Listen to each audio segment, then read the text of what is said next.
Welcome back, guys! Today, I'm going to show you how to create a private match in Pokemon TCG. Make sure to watch the video until the end to get the most out of it.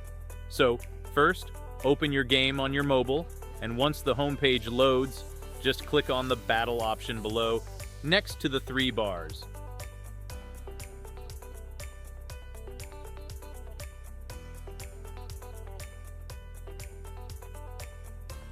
As you can see, I have upgraded to level 3 to enable this, but for you guys, once you select the Battle option, you will soon be directed to a battle screen.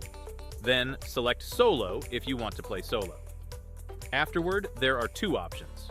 One is Private Match, and the other is Random Match. Then select Private Match.